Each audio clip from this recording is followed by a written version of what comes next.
우리가 함께 나누고 기도할 말씀이 예수님께서 가르쳐 주신 이 주기도문, 주기도의 마지막 부분인 우리를 시험에 들게 하지 마시옵고 다만 악에서 구하시옵소서라는 기도입니다.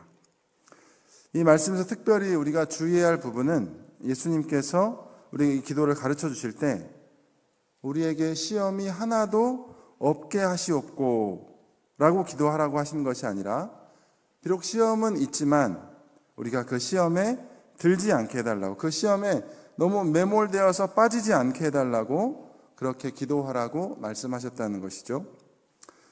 그렇습니다. 우리가 이 세상에 살면서 시험이 없을 수는 없습니다. 또 한편으로는 시험은 꼭 필요한 그런 요소이기도 합니다. 차라 우리 이 중고등학생들 이번 주까지 시험 기간이었죠? 시험이 아마 대부분 끝난 걸로 제가 알고 있는데요. 아마 시험 때문에 이 고생을 많이 했을 텐데 아마 시험 공부를 할 때마다 이런 생각을 할지 모르겠어요. 아, 참 시험만 없으면 얼마나 좋을까? 시험 없는 세상은 없나? 이런 생각을 아마 한 번쯤은 다 할 것 같습니다. 자, 그런데 만약 정말로 시험이 없다면, 정말로 그러한 시험이 다 사라진다면 어떨까요? 공부를 할까요? 안 할까요? 공부를 설령 한다 할지라도 시험을 안 본다면 내가 뭘 알고 내가 잘 모르는 게 무엇인지 잘 알 수 있을까요? 또 시험이 없이도 내가 원하는 그 실력까지 잘 다다를 수 있을까요? 아마 시험이 없다면 사실 그렇게 하기 어려울 겁니다. 내가 뭘 아는지 뭘 모르는지 잘 모를 것이고 내가 원하는 실력까지도 키우는 것이 결코 쉽지 않을 것입니다. 시험은 꼭 필요하다는 것이죠. 그것은 우리의 신앙생활에서도 마찬가지인 것 같습니다. 만약 우리에게 어떠한 시험도 어떠한 문제도 없다면 우리의 이 신앙 실력, 이 믿음을 더 키울 수 있을까요? 아마 그럴 수 없을 겁니다. 왜냐하면 우리는 이 시험과 고난과 같은 문제를 만났을 때 비로소 그것들을 통해서 많은 것들을 배우기 때문입니다. 내가 무엇이 약한지, 내가 고치고 보완해야 할 점은 무엇인지, 내 스스로의 습관이나 또 다른 사람과의 관계에서 더 나아가 하나님과의 관계까지 우리는 모두 어떠한 시험과 문제를 만났을 때 그 어려움을 통해 비로소 우리는 그러한 문제를 푸는 방법을 하나씩 배우기 때문입니다. 그런 의미에서 시험이 우리에게 주는 유익은 참으로 크다고 할 수 있습니다. 하지만 반대로 우리가 이 만난 시험 때문에 큰 어려움을 당하는 것도 사실입니다. 다시 말해 그 시험 때문에 정말로 이 시험에 들게 된다는 것이죠. 우리 학생들도 마찬가지입니다. 사실 중간고사, 기말고사, 유명한 수능시험 이런 시험들은 사실 우리가 이 학생들이 무엇을 모르는지 알려주려고 그래서 그것을 잘 보완하라고 도와준 하나의 도구일 뿐인데 그 시험 자체에 너무 매몰된 나머지 너무 몰두한 나머지 어떤 학생들이 자기 성적을 비관해서 심지어 자기 목숨을 끊는 그런 일들도 발생한다는 것이죠. 이처럼 때로 우리가 만난 여러 가지 물질적, 관계적, 신체적 이러한 시험들 때문에 모든 삶의 소망을 잃어버리고 그 시험에 들어 헤어나오지 못할 때가 있습니다. 그래서 예수님께서 오늘 말씀과 같이 그 시험을 만났을 때 그 시험에 들어 악에 빠지지 않도록 기도하라고 말씀하신 것이죠. 자, 그렇다면 우리가 이렇게 시험을 피할 수 없는데 우리는 결국은 시험을 다 만나게 될 텐데 그러한 시험을 만났을 때 예수님이 말씀하신 것처럼 그 시험에 들지 않고 악에 빠지는 것이 아니라 오히려 그 시험을 통해 우리의 신앙을 더욱더 발전시키는 계기로 삼으려면 그러한 시험의 유익을 누리려면 어떻게 해야 할까요? 다시 말해 시험을 잘 보려면 어떻게 해야 될까요? 우리 중고등학생들이 가장 시험의 또 전문가 아니겠습니까? 시험이 많이 다 끝났을 텐데 시험을 잘 볼 수 있는 방법 뭘까요? 시험을 다 못 봤나요? 그러면 모를 수도 있겠네요. 하지만 분명히 아는데 안 가르쳐주는 학생들이 있을 것 같아요. 자, 시험을 잘 보는 방법은 공부도 열심히 해야죠. 노력이 아니라 노력을 해야 할 수도 있습니다. 맞습니다. 그런 게 중요합니다. 공부도 열심히 하고 열심히 공부해야 하고 노력해야 돼요. 그런데 정말 중요한 것이 있습니다. 그것은 바로 이 시험을 잘 보려면 가장 중요한 것 중에 하나, 어떻게 보면 가장 중요한 것일 수도 있어요. 그것은 바로 그 시험을 낸 이 출제자의 의도를 파악하는 것입니다. 이 시험을 낸 출제자의 의도가 무엇인지를 잘 파악하면 파악할수록 이 시험 문제를 왜 냈는지 잘 알면 그 문제의 정답을 훨씬 쉽게 빨리 얻을 수 있다는 것이죠. 좋은 점수, 좋은 답을 얻는 사람은 그래서 늘 출제자의 의도를 잘 파악하는 사람입니다. 마찬가지입니다. 하나님께서도 우리에게 시험을 허락하실 때가 있죠. 특별히 이 구약의 백성들 일찍이 하나님께서 주셨던 시험이 있습니다. 바로 이 율법이라는 시험이죠. 출애굽기 16장 4절의 말씀입니다. 그들이 내 율법을 준행하나 아니하나 내가 시험하리라. 하나님께서는 율법을 주시면서 시험하시겠다고 했어요. 자, 그러면 이 시험을 왜 주셨을까요? 이 시험을 낸 하나님의 그 의도, 출제자의 의도, 하나님의 그 마음은 어떤 마음이셨을까요? 우리가 시험에 들어 악에 빠지라고요? 결코 그렇지 않겠죠? 오히려 그것을 통해 우리가 성숙하고 발전하기를 분명히 원하셨을 겁니다. 그래서 율법을 주신 이유가 명확하게 나와 있는데요. 마태복음 22장 37절에서 40절의 말씀 우리 함께 읽어보겠습니다. 시작. 예수께서 이르시되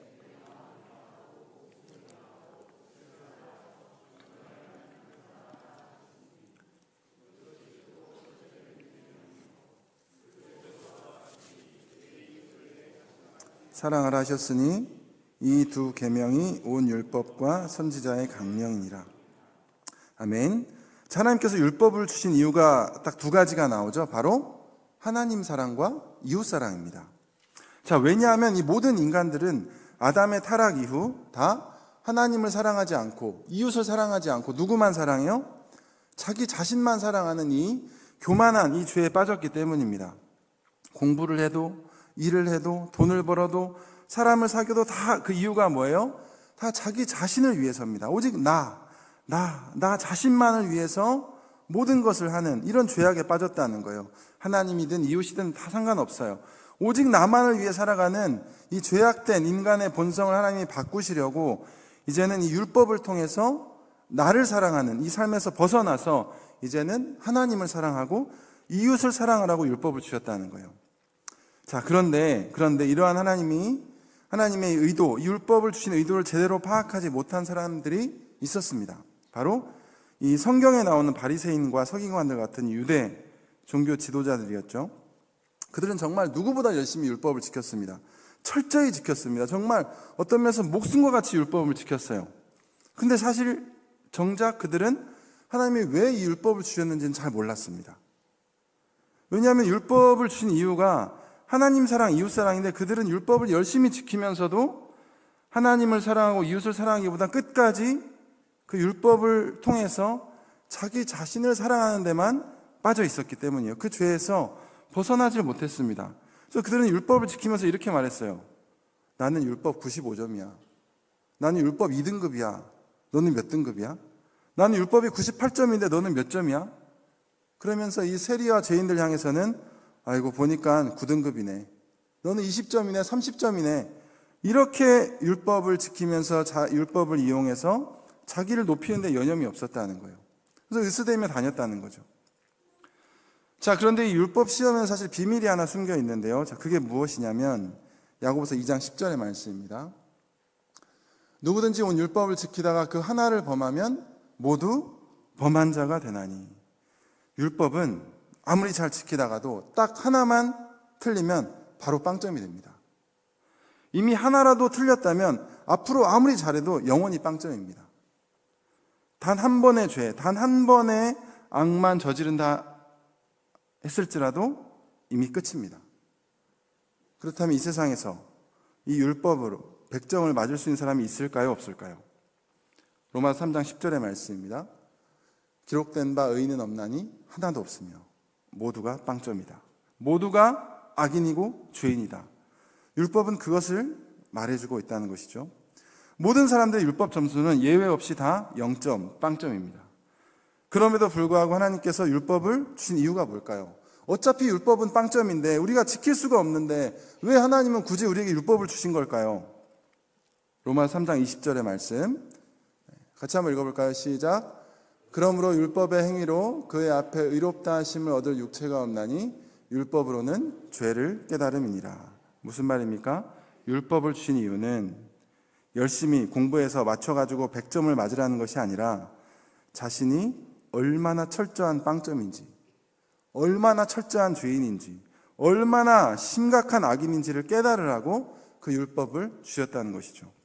그 율법 앞에 서면 내 자신이 하나님 앞에서 얼마나 형편없는 악인이고 죄인인지 부족한 자인지를 깨달으라고, 그래서 하나님께서는 율법을 주셨다는 거예요. 그리고 그 철저한 절망, 그 철저한 그 실망, 철저한 이 낙심, 나는 정말 율법을 지킬 수 있는 존재가 아니구나, 나는 정말 죄인이구나, 나는 정말 악인이구나, 나는 0점에서 결코 벗어날 수 없는 그러한 구제불능의 사람이구나 라는 것을 철저히 깨달을 때 비로소 누구를 보게 된다는 것입니까? 진정한 100점이시요 유일한 100점 되시는 예수님을 바라보게 된다는 것이죠. 3장 21절, 로마서 3장 21절 22절의 말씀입니다. 이제는 율법 외에 하나님의 한 의가 나타났으니 율법과 선지자들에게 증거를 받은 것이라 곧 예수 그리스도를 믿음으로 말미암아 모든 믿는 자에게 미치는 하나님의 의니 차별이 없느니라. 하나님께서는 이처럼 율법을 통해 자기 자신에게 철저히 실망함으로써 나에게는 아무 소망이 없다는 것을 깨닫게 하시고, 그래서 이제는 더 이상 나를 의지하는 것이 아니라 우리의 유일한 구원자이신 예수 그리스도를 바라보고 그분만을 의지하라고 바로 우리에게 율법을 주셨다는 것이죠. 그래서 그 율법을 통해서 예수님을 바라보게 되고, 그러면 그 예수님께서 우리에게 주시는 그 놀라운 의, 진정한 100점, 그 100점의 이 답안지를 갖고 이제는 예수님을 통하여서 하나님의 은혜와 축복을 마음껏 누리라고 하나님 바로 율법을 주셨고 마침내 예수님을 우리에게 보내주셨다는 것입니다. 자, 그런데 이 바리새인과 서기관들 같은 사람은 그러한 하나님의 의도, 하나님의 이 출제자의 의도를 깨닫지 못했습니다. 아니, 알아도 모른 척했습니다. 왜 그랬을까요? 왜냐하면 그들은 여전히 하나님을 사랑하기보다 자기 자신을 더 사랑하기 원했기 때문입니다. 그래서 예수님을 통해서 하나님께서 주시는 그 사랑과 평안, 기쁨, 이 긍휼을 얻기보다 이미 빵점임에도 불구하고 어떻게든 자신의 율법 점수를 높여서 사람들이 주는 그 영광, 그 인정, 명예를 조금이라도 더 얻으려고, 율법을 조금이라도 더 잘 지키려고 거기에 혈안이 돼 있었다는 거죠. 그 결과 그들은 율법이라는 시험을 통해 하나님께 더 가까이 가고 자기를 부인한 하나님을 사랑하게 된 것이 아니라 오히려 시험에 더 들고 악에 빠져서 끝까지 예수님을 무시하고 배척하다가 급기야 예수님을 죽이고 그 놀라운 구원의 은혜마저 박탈당하고 마는 정말 비참한 그런 인생을 살고 말았다는 것입니다. 이것은 우리도 마찬가지입니다. 사랑하는 성도 여러분, 하나님께서 우리에게 시험을 왜 주실까요? 그 이유는 딱 하나입니다. 그 시험을 통해 더 이상 자기 자신을 의지하지 말라는 것입니다. 자기 자신을 사랑하지 말고 이제는 하나님을 사랑하고 이웃을 사랑하는 것이죠. 그 얄량하고 얄팍하고 연약한 나의 실력과 나의 자존심, 내 의를 더 이상 의지하지 말고 어떻게든 그것을 더 높여보려고 애를 쓰는 것이 아니라 나는 죄인입니다. 나는 아무것도 할 수 없습니다. 그것을 철저하게 인정하고 이제는 오직 하나님의 은혜와 하나님의 긍휼만을 구하라고 그러한 시험들을 우리에게 허락하신다는 것입니다. 그래서 이제는 내가 하등바등 살며 겨우겨우 사는 그런 인생이 아니라 오직 예수님만을 바라보며 예수님 안에서 부어지는 그 놀라운 하나님의 사랑과 은혜를 받고 누리라고 하나님께서는 우리에게 그러한 시험들을 허락하신다는 것이죠. 그런데 만약 우리가 바리새인과 서기관들처럼 그런 하나님의 의도를 제대로 알지 못하고 어떻게든 내 점수를 조금이라도 더 높여보려고, 어떻게든 내 실력으로, 어떻게든 내 힘으로 한번 해결해 보려고 끝까지 그것을 고집하고 있다면 어떻게 될까요? 결국은 그 시험으로 인해 성숙하기는커녕 더 깊은 시험에 점점 더 빠져들게 되고 결국은 그것이 이제 악에 빠져서 하나님을 떠나게 되는 끔찍한 결과가 생길 수 있다는 것입니다. 그러나 하나님의 의도를 깨닫고 그 시험을 통해 나의 무능함, 나의 연약함, 나의 죄인됨을 철저히 깨닫고 철저히 인정하고 주님, 저는 아무것도 할 수 없습니다. 그것을 고백하며 나의 눈을 들어 우리의 유일한 구원자 되시는 예수 그리스도를 바라본다면 그 예수님께서 우리에게 성령을 보내주시고 그 성령 안에서 이제 우리가 하나님을 사랑하고 이웃을 사랑함으로 하나님이 주시는 놀라운 은혜와 사랑과 축복을 받게 된다는 것입니다. 그 말씀이 바로 우리가 잘 알고 있는 마태복음 6장 33절의 의미죠. 함께 우리 한번 읽어볼까요? 시작. 그런즉 너희는 먼저 그의 나라와 그의 의를 구하라. 그리하면 이 모든 것을 너희에게 더하시리라. 그러한 경험했던 사람 한 사람의 이야기만 하고 마치려고 합니다. 하나님으로부터 정말 어마어마한 어려운 시험을 받았던 사람, 아브라함입니다. 아브라함은 정말 너무 어려운 시험을 받았어요. 우리가 잘 아는 것처럼 이 100세에 낳은 아들, 정말 눈에 넣어도 아프지 않을 너무나 귀하고 소중한 그 아들 하나님께서는 번제로 바치라고 말씀하셨습니다. 불에 태워 죽이라는 것이죠. 아마 보통 사람이었다면 이러한 시험을 받자마자 그야말로 크게 시험이 들었을 겁니다. 어떻게 나에게 이렇게 할 수 있냐고. 그런데 아브라함은 그 시험을 낸 출제자의 의도를, 하나님의 마음을 정확하게 파악했습니다. 히브리서 11장 17절에서 19절의 말씀입니다. 아브라함은 시험을 받을 때에 믿음으로 이삭을 드렸으니 그는 약속들을 받은 자로 돼 그 외아들을 드렸느니라.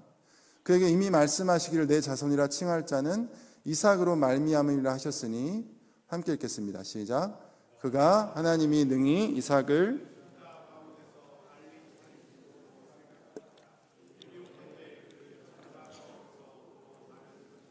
아멘.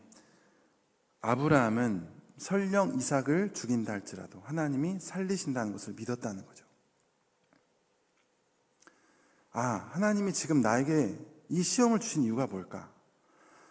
하나님께서 주신 그 약속을 정말로 내가 믿고 있는지, 이삭이 설령 죽는다 할지라도 이삭을 다시 살려주신다는 것을 내가 믿고 있는지, 하나님 그것을 보기를 원하시는구나. 그 하나님의 마음을 아브라함은 알았고, 그래서 아브라함은 일말의 주저함도 없이 이삭을 하나님께 내어드림으로써 이삭을 바칠 수 있었다는 것이죠. 그 이유는 바로 하나님을 그는 믿었기 때문이었습니다. 그리고 그 믿음으로 이삭을 바쳤을 때 하나님은 놀라운 축복을 주십니다. 창세기 22장 16절에서 18절의 말씀을 보면, 내 아들 내 독자도 아끼지 아니하였은즉 너의 큰 복을 주겠다고, 크게 번성해 하늘의 별과 같고 바닷가의 모래와 같이 내 씨가 내 대적을 성문을 차지하고 내 씨로 말미암아 천하 만민이 복을 받게 되는 놀라운 이 복을 주시겠다고 하나님은 약속해 주셨습니다. 하나님은 이삭만 다시 살려주셨을 뿐만 아니라 아브라함을 크게 축복하셨죠. 저는 저와 여러분들이 이렇게 아브라함과 같이 하나님이 주시는 시험을 잘 볼 수 있기를 바랍니다. 그래서 하나님이 주시는 놀라운 많은 복을 얻으실 수 있기를 바랍니다. 그 방법은 다른 것이 아닙니다. 하나님께서 그 시험을 허락하신 이유가 더 이상 자기 점수와 자기 능력을 높이려고 하지 말라는 그런 사인이라는 것을 깨닫고 더 이상 자기 자신을 의지하는 것이 아니라 하나님을 의지하고 하나님을 사랑하라는 것이죠. 그것이 바로 하나님께서 그러한 일들을 우리에게 허락해 주신 이유라는 것입니다. 그러므로 사랑하는 성도 여러분, 여러분에게 어떠한 어려운 시험과 고난, 어려움이 있습니까? 더 이상 자기 자신의 그 점수, 자기 자신의 능력을 어떻게 높일까 고민하지 마시고, 나는 빵점이라고, 나는 정말 연약하고 나는 무능한 존재라고 인정하시길 바랍니다. 그리고 유일한 100점 되시는, 유일한 구원자, 유일한 실력자가 되시는 예수님을 바라보며 오직 예수님 안에서 하나님의 은혜와 긍휼을 구할 수 있기를 바랍니다.